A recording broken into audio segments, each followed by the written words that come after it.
Hello, your call cannot be taken at the moment, so please leave your message after the tone. The 1,000 injuries of Fortunato I had borne as best I could, but when he ventured upon to insult, I vowed revenge. You, who so well know the nature of my soul, will not suppose, however, that gave utterance to a threat. At length I would be avenged. This was a point definitely settled. But the very definitiveness with which it was resolved precluded the idea of risk. I must not only punish, but punish with impunity. A wrong is unredressed when retribution overtakes its redresser. It is equally unredressed when the avenger fails to make himself felt as such to him who has done the wrong. It must be understood that neither by word nor deed had I given Fortunato cause to doubt my goodwill. I continued, as was my inn, to smile in his face, and he did not perceive that my smile now was at the thought of his immolation. He had a weak point, this Fortunato, although in other regards he was a man to be respected and even feared. He prided himself on his connoisseurship of wine. Few Italians have the true virtuoso spirit. For the most part, their enthusiasm is adopted to suit the time and opportunity, to practice imposture upon the British and Austrian millionaires. In painting and gemmery, Fortunato, like his countrymen, was a quack. But in the matter of old wines, he was sincere. In this respect, I did not differ from him materially. I was skillful in the Italian vintages myself, and bought largely whenever I could. It was about dusk, one evening, during the supreme madness of the carnival season, that I encountered my friend. He accosted me with excessive warmth, for he had been drinking much. The man wore motley. He had on a tight-fitting party-striped dress, and his head was surmounted by the conical caps and bells. I was so pleased to see him that I thought I should never have done wringing my hand. I said to him, "My dear Fortunato, you are luckily met. How remarkably well you are looking today. But I have received a pipe of what passes for Amontillado. I have my doubts." "How?" said he.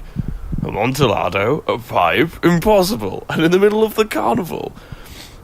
"I have my doubts," I replied, "and I was silly enough to pay the full Amontillado price without consulting you in the matter. You were not to be found. I was fearful of losing a bargain." "Amontillado?"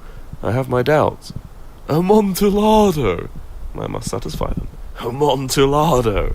As you are engaged, I'm on my way to Lucrezi. If anyone has a critical turn in, it is he.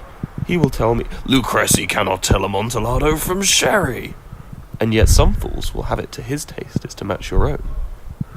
"Come, let's go." "Whither?" "To your vault."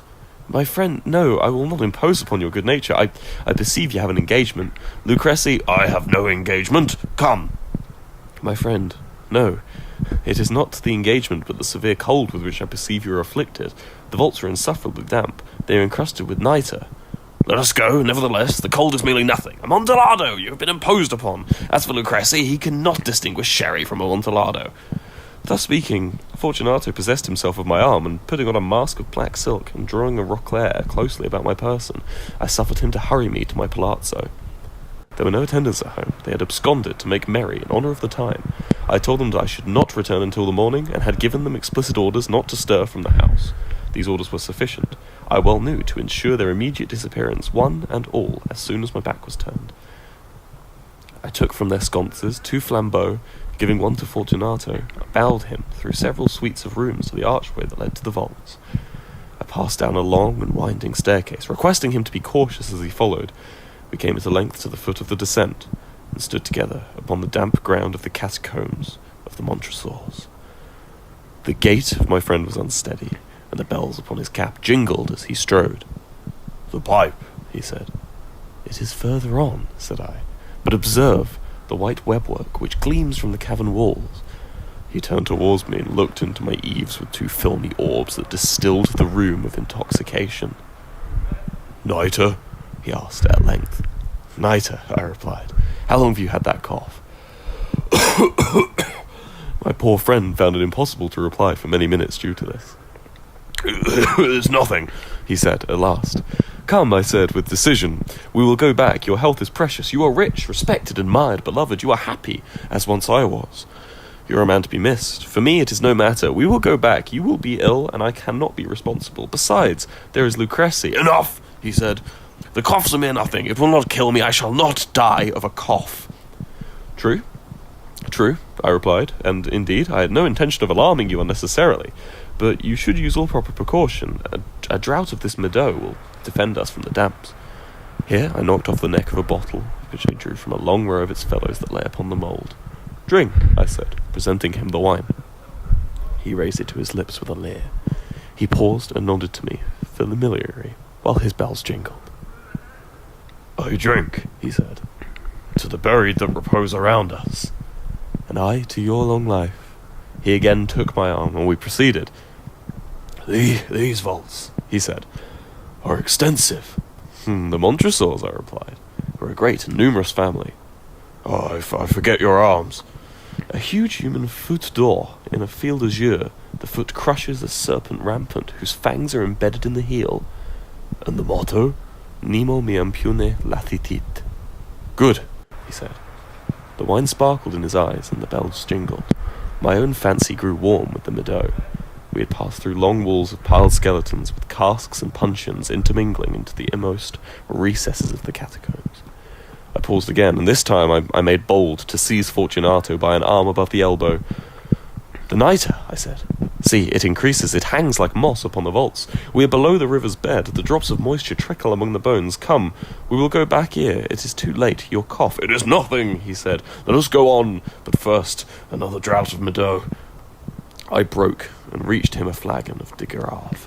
He emptied it at a breath. His eyes flashed with a fierce light. He laughed and threw the bottle upwards with a gesticulation I did not understand. I looked at him with surprise. He repeated the movement, a grotesque one. "You do not comprehend?" he said. "Not I," I replied. "Then you are not of the Brotherhood." "How?" "You are not of the Masons." Yes, I said. Yes. "You? Impossible. A Mason?" "A Mason?" I replied. "A sign," he said. "A sign." "It is this," I answered, producing from beneath the folds of my roquelaire a trowel. "You jest," he exclaimed, recoiling a few paces. "Let us proceed to the Amontillado." "Be it so," I said, replacing the tool beneath the cloak and again offering him my arm. He leaned upon it heavily. We continued our route in search of the Amontillado. We passed through a range of low arches, descended, passed on, and descending again, arrived at a deep crypt in which the foulness of the air caused our flambeaux rather to glow than flame. At the most remote end of the crypt there appeared another less spacious. Its walls had been lined with human remains, piled to the vault overhead, in the fashion of the great catacombs of Paris. 3 sides of this interior crypt were still ornamented in this manner. From the 4th side the bones had been thrown down and lay promiscuously upon the earth, forming at one point a mound of some size. Within the wall thus, exposed by the displacing of the bones, we perceived a still interior crypt or recess. In depth about 4 feet, in width 3, in height 6 or 7, it seemed to have been constructed for no especial use within itself, but formed merely the interval between 2 of the colossal supports of the roof of the catacombs, and was backed by one of the circumscribing walls of solid granite. It was in vain that Fortunato, unlifting his dull torch, endeavoured to pry into the depths of the recess. Its termination, the feeble light, did not enable us to see. "Proceed," I said. "Herein is the Amontillado. As for Lucrece—" "He is an ignoramus," interrupted my friend as he stepped unsteadily forward, while I followed immediately at his heels. In niche, and finding an instant he had reached the extremity of the niche, and finding his progress arrested by the rock, stood stupidly bewildered. A moment more, and I had fettered him to the granite. In its surface were 2 iron staples distant from each other about 2 feet horizontally. From one of these depended a short chain, from the other a padlock. Throwing the links about his waist, it was but the work of a few seconds to secure it. He was too much astonished to resist. Withdrawing the key, I stepped back from the recess. "Pass your hand," I said. "Over the wall you cannot help feeling the nitre. Indeed, it is very damp. Once more let me implore you to return, no? Then I must positively leave you. But I must first render you all the little attentions in my power." The Amontillado!" ejaculated my friend, not yet recovered from his astonishment. "True," I replied, "the Amontillado." As I said these words, I busied myself among the pile of bones of which before I have spoken. Throwing them aside, I soon uncovered a quantity of building stone and mortar. With these materials, and with the aid of my trowel, I began vigorously to wall up the entrance of the niche. I had scarcely laid the first tier of masonry when I discovered that the intoxication of Fortunato had in a great measure worn off. The earliest indication I had of this was a low moaning cry from the depth of the recess. It was not the cry of a drunken man. There was then a long and obstinate silence. I laid the 2nd tier, and the 3rd, and then the 4th. Then I heard the furious vibrations of the chain. The noise lasted for several minutes, during which, that I might hearken to it with more satisfaction, I ceased my labours and sat down upon the bones. When at last the clanking subsided, I resumed my trowel and finished without interruption the 5th, the 6th, and then the 7th tier. The wall was now nearly upon a level within my breast. I again paused, and holding the flambeau over the mason-work, threw a few feeble rays upon the figure within. A succession of loud and shrill screams, bursting suddenly from the throat of the chained form, seemed to thrust me violently back. For a brief moment I hesitated. I trembled. Unsheathing my rapier, I began to grope with it about the recess. But the thought of an instant reassured me. I placed my hand upon the solid fabric of the catacombs and felt satisfied. I re-approached the wall. I replied to the yells of him who clamoured. I re-echoed, I aided, I surpassed them in volume and in strength. I did this, and the clamour grew still. It was now midnight, and my task was drawing to a close. I had completed the 8th, the 9th, and the 10th tier. I had finished a portion of the last and the 11th. There remained but a single stone to be fitted and plastered in. I struggled with its weight. I placed it partially in its designed position, but now there came from out the niche a low laugh that erected the hairs upon my head. It was succeeded by a sad voice, which I had difficulty in recognizing that as that of noble Fortunato. The voice said, "Ha ha ha, a very good joke indeed, an excellent jest. We will have many a rich laugh about it at the palazzo, over our wine." "The Amontillado," I said. "Yes, the Amontillado. But is it not getting late? Will they not be awaiting us at the palazzo? The Lady Fortunato and the rest. Let us be gone."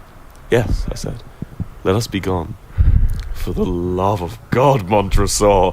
"Yes," I said, "for the love of God." But to these words I hearkened in vain for a reply. I grew impatient. I called aloud, "Fortunato?" No answer. I called again, "Fortunato?" No answer still. I thrust a torch through the remaining aperture and let it fall within. There came forth in return only a jingling of the bells. My heart grew sick.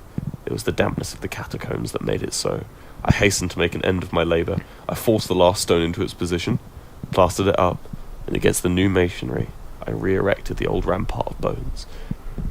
For the half of a century, no mortal has disturbed them.